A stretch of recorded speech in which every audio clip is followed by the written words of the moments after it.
لڑکی والوں کی طرف سے نکاح کے موقع پر کوئی دعوت نہیں، قطعاً ثابت نہیں۔ شادی کی دعوت صرف ایک ہے اور وہ ولیمہ ہے، صرف ایک۔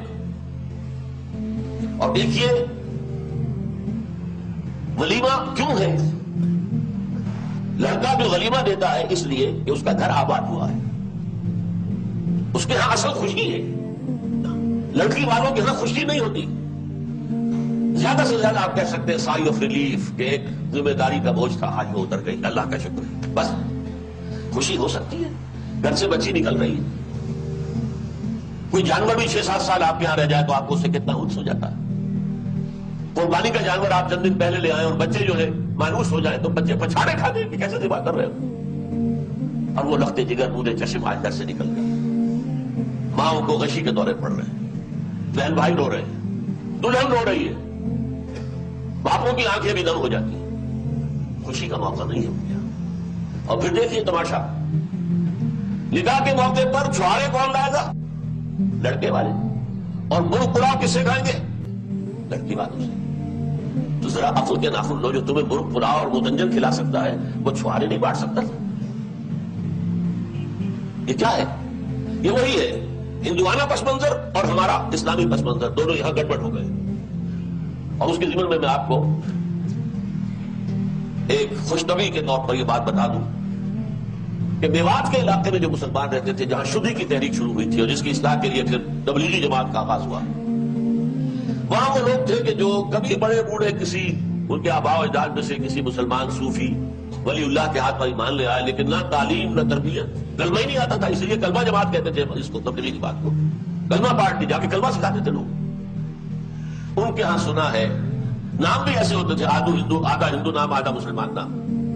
وہ لاہور میں ایک بزرگ بھی ہے جن کا کہ گوشت بھی ہوتا ہے، مادھو لال حسین، بڑے بزرگ۔ شادی میں کیا کرتے تھے؟ اچھا جی مولوی جی کو بلا لو، وہ مولوی تو کہہ نہیں سکتے تو مولوی جی کو بلا لو، وہ بول پڑھوا دے۔ لیکن یہ صرف کہنے سے میں نے قبول کیا، یہ دکھا ہو گیا، بندر بن گیا، کوئی بات نہ ہوئی۔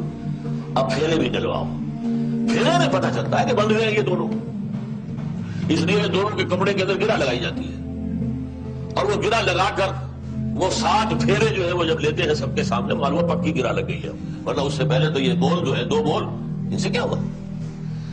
لہذا نکاح کے موقع پر چھوارے لاتا ہے لڑکے والا اور پھر دعوت کھاتے ہیں لڑکی والوں سے، نہ انتہائی نامعقول بات۔ میں نے عرض کیا نا کہ خوشی ہے، دعوت ایک ہے، ولیمہ۔ اس کے لیے حضور نے اتنی تاکید فرمائی، اولمو، یہ احادیث ہے، اولمو ولو بشاۃ، ولیمہ ضرور کرو چاہے ایک ہی بکری ہو تمہارے پاس۔ اور یہ عرب میں مفلس ہونے کی سب سے بڑی علامت تھی، وہاں تو بیڑے اور بکریاں پالتے تھے، ریوڑ ہوتے تھے، ایک ہی بکری ہے تو وہی ذبح کرو، گوشت پکاؤ کھلاؤ۔ یہاں تک دعوت، اذا دعی احدکم للولیمۃ فلیاتھا، جب تم میں سے کسی کو ولیمے کی دعوت دی جائے ضرور جائے۔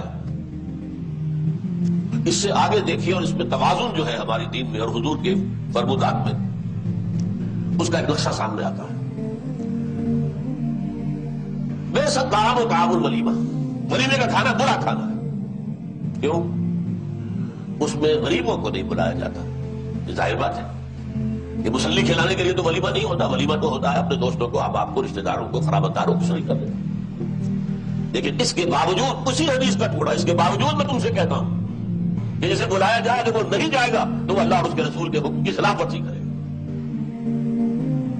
یہ تاکید ہے، اور یہاں تک تاکید ہے اگر تمہارے کسی بھائی نے نکاح کیا ہے اور اس کے پاس کچھ نہیں ہے ولیمے کے لیے، اپنے گھر سے کھانا لے جاؤ اور اس کے ساتھ جا کر بیٹھ کر کھا لو، سیلیبریٹ کرو۔ سیلیبریٹ کرنے کی ایک سمبل ہے یہ، اس کی ایک علامت ہے۔ اب آپ سوچیں، جس نبی نے دعوت ولیمہ پر اتنی تاکید ہمیں کی ہے، اگر لڑکی والوں کی طرف سے نکاح کے موقع پر دعوت میں بھی کوئی خیر ہوتا تو وہ ہمیں نہ سکھاتے، نہ بتاتے، کیا بخل سے کام لیتے؟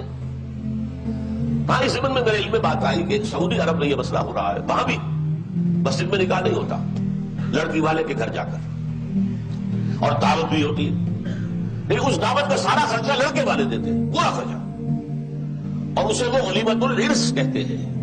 اسی کو ولیمہ کہتے ہیں. میں نے جب تحقیق کی حدیث سے تو یہ بھی ہے، اگرچہ عام یہی ہے کہ ولیمہ خلوت صحیحہ کے بعد دولہا اور دلہن کی ایک ملاقات ہو جائے اس کے بعد ہونا چاہیے، بہتر یہ ہے. ہمارے ہاں عام رواج بھی یہی ہے، لیکن حدیث ہے جس میں یہ بھی ہو سکتا ہے کہ غیر اسی وقت، اور وہ یہی کرتے ہیں ولیمۃ العرس. اور اس کے لیے سارا خرچہ لڑکی والے کے یہاں دعوت ہو رہی ہے، لیکن خرچہ سارا لڑکے والے کر رہے ہیں. ان سب میں اگر آپ نے غور کیا ہو تو بٹوین دی لائنز جو فلسفی ہے وہ کیا ہے؟ وہ فلسفی یہ ہے کہ شادی کے معاملے میں لڑکی والے پر کسی ایک پیسے کا بھی بوجھ نہ ہو.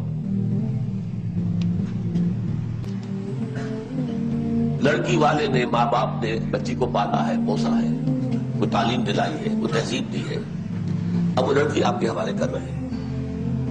بے شرمی ہے، انتہائی بے غیرتی ہے کہ آپ مزید کو طلب کریں. سارا بوجھ لڑکے والے پر، گھر اس کا آباد ہو رہا ہے، مہر وہ دے گا، ولیمہ وہ کرے گا، نان نفقے کا ذمہ دار وہ ہوگا. لڑکی والے کا خرچ ختم. نہ اس کے گھر میں بارات آنی ہے، نہ اسے کوئی شامیانے لگانے ہیں، نہ اسے کوئی دعوت کام دینی ہے، نہ اسے چھوارے تقسیم کرنے ہیں. چھوارے بھی لڑکے والے تقسیم کریں گے. مہر دینا ہے لڑکے والے. لڑکی والے پر ایک پیسے کا بوجھ نہیں آنا چاہیے. یہ ایک انتہائی انقلابی تصور ہے جو میں آپ کے سامنے پیش کر رہا ہوں اور دلائل کے ساتھ پیش کر رہا ہوں. یہ فلسفہ ہے اسلام کا، معاشرت کا، کہ شادی بیاہ کے اندر لڑکی والے کے اوپر کوئی بوجھ نہ ہے. اب آپ سوچئے کہ کسی کے 4-5 بیٹیاں ہو جائیں، اسے جو رات کی نیند حرام ہو جاتی ہے، کوئی ضرورت نہیں ہوگی. اسے اپنی بچیوں کی شادی کے لیے کوئی فکر مند ہونے کی ضرورت نہیں ہے. اسے کوئی خرچہ نہیں کرنا ہے، خرچہ لڑکے والے کریں گے.